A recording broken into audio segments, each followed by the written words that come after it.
Hey guys, welcome back to my channel.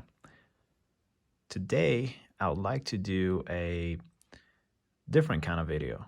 I'd like to do a little bit of a comparison between two pretty popular models.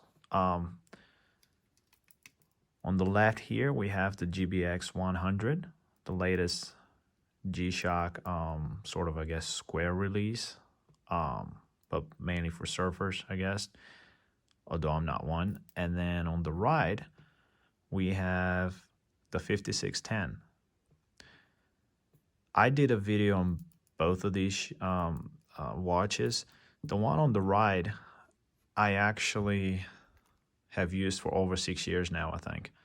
So it should be in a pretty beat up condition.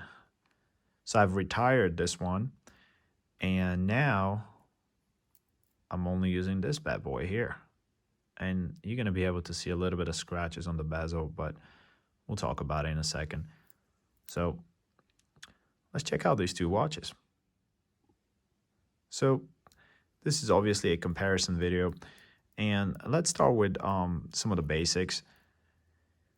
Let's compare these two watches, kind of just compare the dials, okay? So you're going to see right off the bat, one is bigger than the other, right? So the GBX is definitely, it's got a bigger case compared to the good old 5610. Another thing you might notice, and I'm not sure how well you can see this on the camera, but one is thicker than the other. That would once again be the GBX100. It's a little bit thicker. Now, if you don't believe me, well, let's do some measurements here. Let's see. The way I'm going to do it is I'm going to measure it from the metal bezel down to the bottom back case. And you can see it's about 14 mil thick, right? Let's check out this one now. Let's do this one again.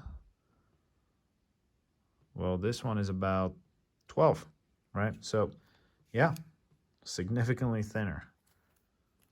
Okay, now let's check out the lug to lug. I'm going to go ahead and I'm going to do a from the beginning of the band right there. All right, so I got about 45 on the lug to lug on the 5610, and on the GBX 100 we have, what do we have? 49. Yep. So yeah, no wonder this one sits a little bit bigger on my wrist. I have a 6.5-inch wrist. So nonetheless, this is a very comfortable watch to wear. Okay. And part of the reason is because this band that they're using is super comfortable. I mean, this is highly recommended. I'm not sure if they sell this separately, but this is a great band. I really like it. So it's very comfortable. Very, very comfortable. Yeah. All right. So what else?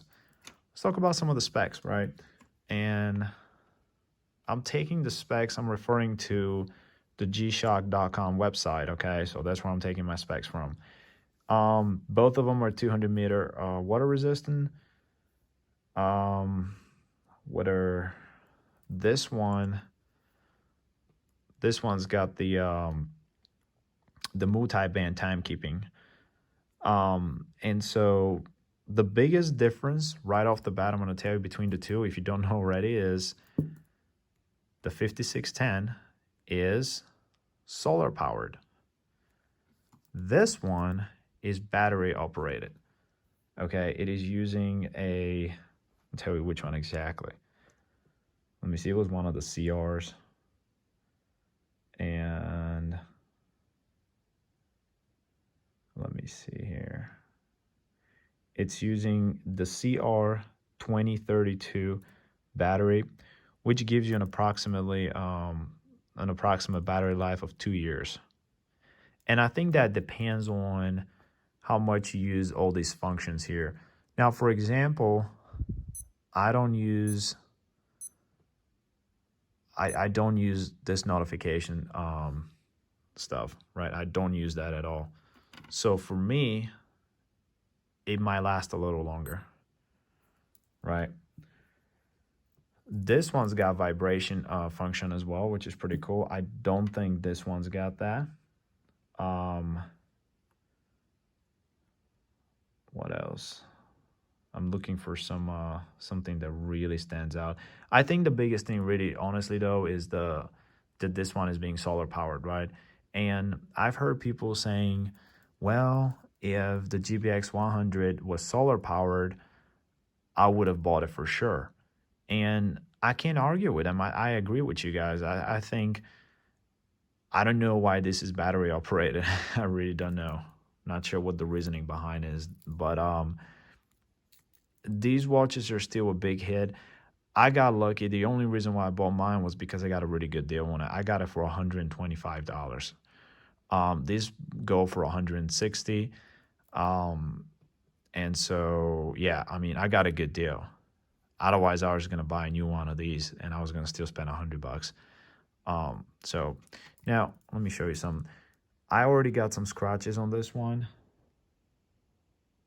I don't know if you can see, but right here, you can see some scratches.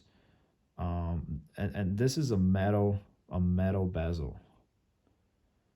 So, but nothing on the screen. The screen is fine. There's nothing wrong with that. But I got just a few light scratches there. And that's from like regular use. So not too bad. I mean, I'm not abusing it or anything. Now, here's another big difference between the two. This one, the 5610, can actually receive time calibration radio signals. And that way it keeps, that accurate time. This one, however, is a little bit different. This one is listed as plus minus 15 seconds per month as far as accuracy. So you gotta watch out for this one and see if it's losing or gaining time. But this one you would have to kind of, I guess, manually adjust every now and then. But I mean, that really is nothing, like 15 seconds a month. I'm pretty happy with it. So yeah, that's just something I thought it was pretty interesting. Now it's gonna get even more interesting. Speaking of the accuracy and that radio signal, I've heard from multiple people that people in certain countries actually don't get that signal on this G-Shock, and so they don't receive anything. And so their watches, they need to manually, adjust the time. So if you're not receiving a signal, you would end up kind of like what this one is doing. It wouldn't matter. So you would have to still adjust it manually. Now, I live in Virginia, right? The state of Virginia. So I'm close to DC. And for whatever reason, I'm not receiving that signal on this one. So my watch is already, however, I mean, how many seconds behind. If you look at this one, is receiving the signal just fine. I'm not sure why. I guess it's a different module, maybe. I don't know. But this one, if you look at the two, you're going to see, look at that, 11:18. This one, 10:16. So I clearly have not even adjusted. Well, we changed the time here. So I know I'm not worried about the hour. That needs to be adjusted. But it looks to be about, a minute and a half, 2 minutes. Yeah, it's almost 2 minutes going forward, 2 minutes fast. So that's not good. But I haven't adjusted it at all. And I used to put it next to a window or whatever. I would never receive a signal on this thing. This one is spot on. I mean, it's Yeah, if you look at the two, it's pretty good. So my Tron is definitely receiving a signal. So I'm not sure what's going on with this 5610. It's a big mystery. If you have an idea, let me know in the comment section. Like, I don't know what's going on with it. So all in all,